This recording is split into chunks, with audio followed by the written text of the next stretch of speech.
May I invite the second presenter, Ms. Shyamallika Perera, who is an undergraduate student of the Medical Laboratory Science Department, I assume, at the University of Sri Jayawardenepura, Nugegoda. She is going to be presenting a paper on the proportion of superficial fungal infections among the cleaning staff members at the University of Sri Jayawardenepura.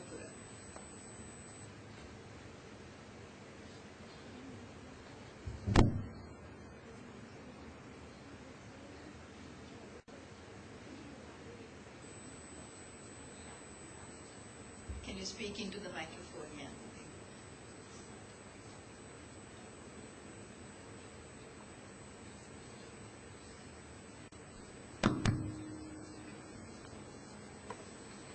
Good morning, ladies and gentlemen. I am Shyamallika from University of Sri Jayawardenepura. Today I am here to deliver a presentation on my research project, that is proportion of superficial fungal infections among cleaning staff members at university. Actually, this is a partial fulfillment of our graduation. First of all, I would like to introduce my research team, including myself. Ms. Japura, she is also a medical laboratory science student. Professor Neruka Fernando, head of the department, microbiology. Dr. Janani Kotelawala, she is the clinical microbiologist. And Dr. Manjula Veerasekara and Dr. Chintika Gunasekara were the supervisors. And Mrs. Bogahavatta, she is the technical officer who gave support during laboratory investigation part. When we are starting a journey, we need route map for the success our journey. This is the route map for today's presentation.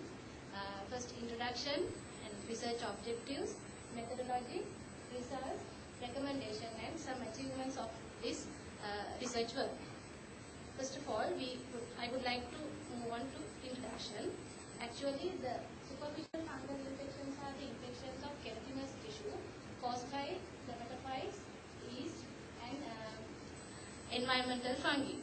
Actually, these fungi has ability to produce keratinase enzymes which allow them to metabolize keratin layer of our skin, hair or nail and allow them to colonize on any part of our body, leads to superficial fungal infection. These infections are common in birth. During our literature review, we found that 20 to 25% of world population has infected with superficial fungal infection. Not only that, these superficial fungal infections are contagious from person to person, not by either direct way or indirect way. Not only that, the infection can transmit from animals to man and from the other environmental fungi.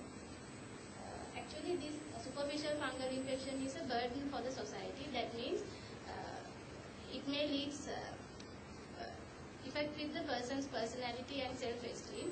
That may lead to some physical and psychosocial problems with their occupation and day-to-day life. So we have to consider about that. That's why we select this kind of topic for our research purpose. And there are many factors predisposing for superficial fungal infections. We can identify two main factors: general factors and physical factors. General factors and local factors. General factors such as person's age, sex, and occupation, personal hygiene can be categorized into general factors. Other local factors are either chemical or physical factors. That means the way of they are doing their job, safety precautions, and exposing to risk other agents such as chemicals, detergents, irritant chemicals, like that.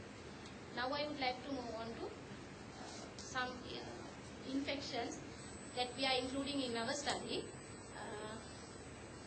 The first one is the pityriasis versicolor infection.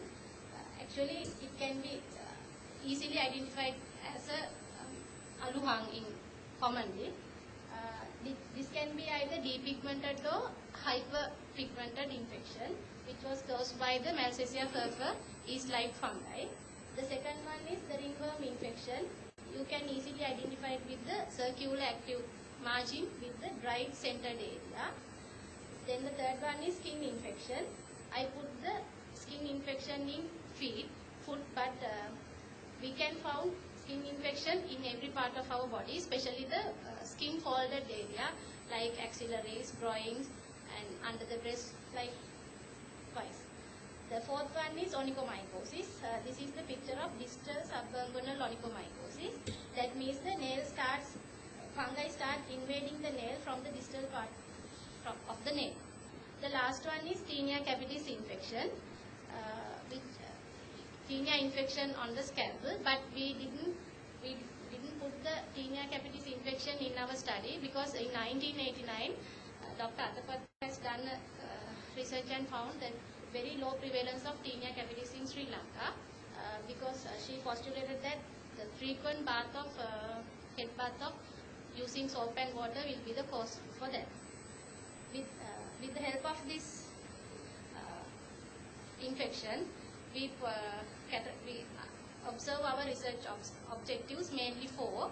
The first one is to estimate the proportion of cleaning staff who is having superficial fungal infection, and the next one is to identify the causative agents. Third one is to describe the risk factors to improve the other studies, and to assess their knowledge, attitude and practices regarding this infection. When we consider about the methodology of our research, it's a cross-sectional study design. That means we do not change their participants without changing any factor. We take samples and collect data from participants and do our research. We got 82 cleaning staff members at University of Sri Japura. When considered about the ethical consideration, we got the approval from the University Ethical Review Committee. And before taking clinical samples as well as data questionnaire collection, we obtain written informed consent from each and every participant. And we collect two types of data. First one is clinical samples such as nails, hair, skin socks for laboratory identification of fungi. Then interview administered questionnaire in 3 languages, English, Tamil and Sinhala. But most of the time we use Sinhala and Tamil language to collect other variables. Then data analysis was done in 2 ways.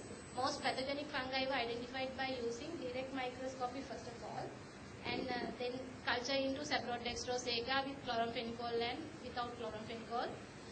According to the colony morphology, we go for the teeth mount preparation, then slide culture for basically for the dermatophyte and non-dermatophyte fungi. We use grab stain and germ tube test for specially differentiate Candida albicans from non-Candida albicans species. Questionnaire, all the collected data were categorized and scored according to our criteria. Participant who gave a correct answer, we scored 5, and wrong answer with 0. We use statistical methods as a scientific package for social science, version 16, to calculate the percentages as well as the chi-square test. This chi-square test is used to demonstrate the relationship between risk factors and superficial fungal infections. These are the results we got. The proportion of having superficial fungal infection was 51.2, and the most common infection is onychomycosis 73.8, and skin infection 11.9, pityriasis versicolor that aluhang 2.4, mixed infection, especially this mixed infection 11.9. That means some participants got onychomycosis plus with either aluhang or any other skin infection. Aspergillus niger was the most commonest organism we found, followed by the Candida species, especially the non-Candida albicans species, and Dermatitius, Manassacea purpura and Fusarium species. When consider about the questionnaire, we got 45% of our participants were included in satisfactory level of overall knowledge, attitude and practices related with the superficial fungal infection. Unfortunately, there was no statistical significant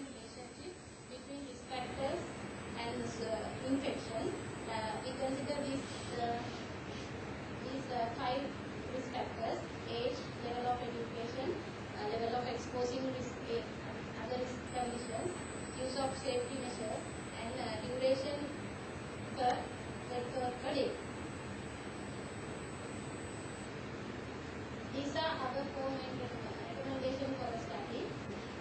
We have to do the expanded prevalence study on general population, and we need to study on other risk groups such as diabetic patient, immunocompromised patients such as HIV and cancer patients who may have chance to get superficial fungal infection.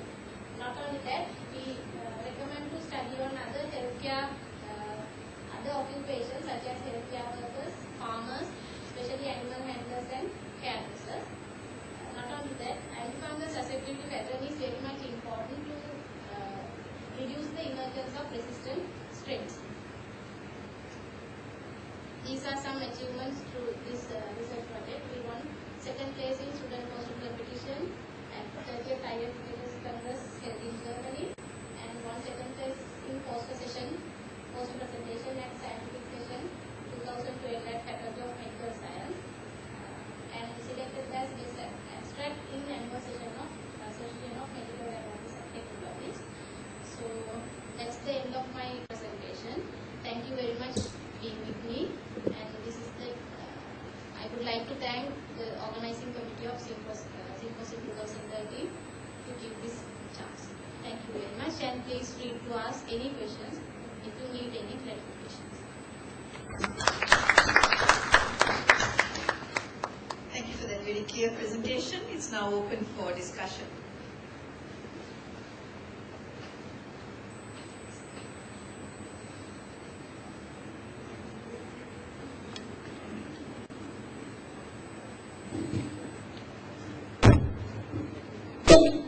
Thank you for that presentation. So nicely presented.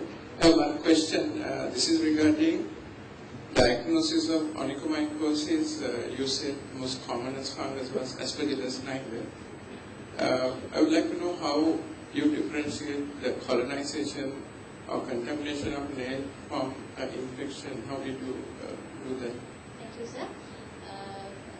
With all clinical samples, we have done firstly we have done the KOH preparation. Secondly, we have done the culture on Saprotextros sega. We obtain it as positive, positive for Aspergillus niger with the help of those two tests. Thank you.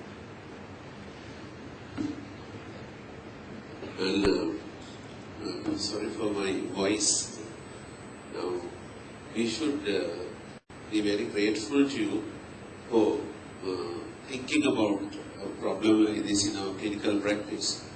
And I'm just asking you something not relevant to your research, but you are quite sure that almost 50% of the workers were infested with something.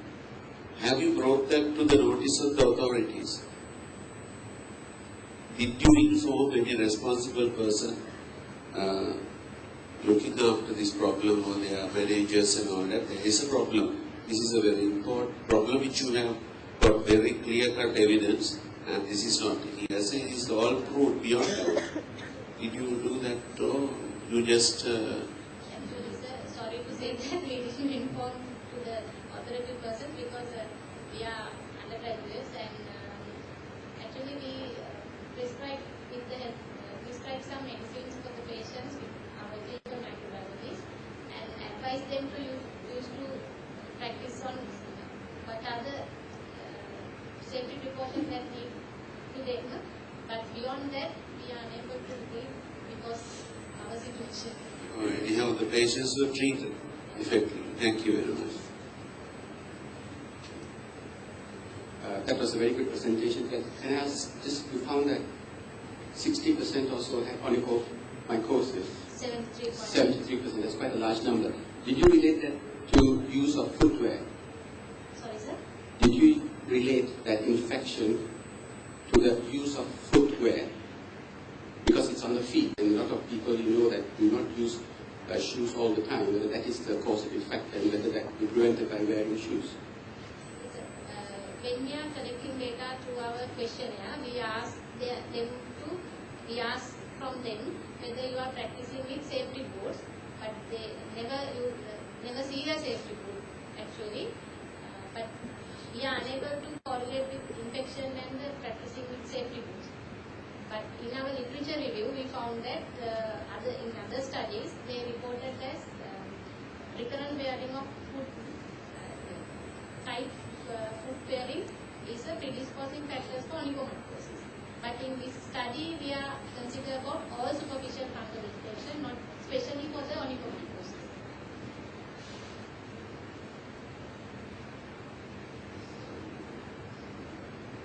I think, as you rightly say, further work needs to be done. I'm also a little concerned about the role of Aspergillus niger, because Aspergillus niger is not particularly well known as a cause of onychomycosis. So I think further work would need to be done, perhaps by the clinical microbiologists who supervise you.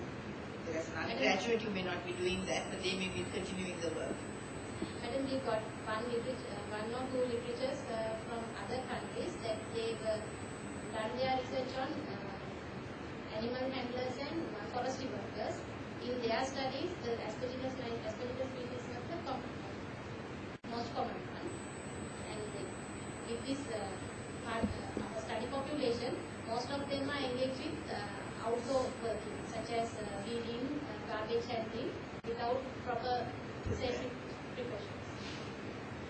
Interesting. I think he wants to. One more question. Sorry about that. Other thing is, you know the number, like in this onychomycosis, whether it's mainly the hand or feet, which you notice this Aspergillus niger? Most frequently found in foot nails. Okay. Okay. I think we're running short of time, so we will stop there. But that was a good discussion. Thank you very much once again for your presentation. Let's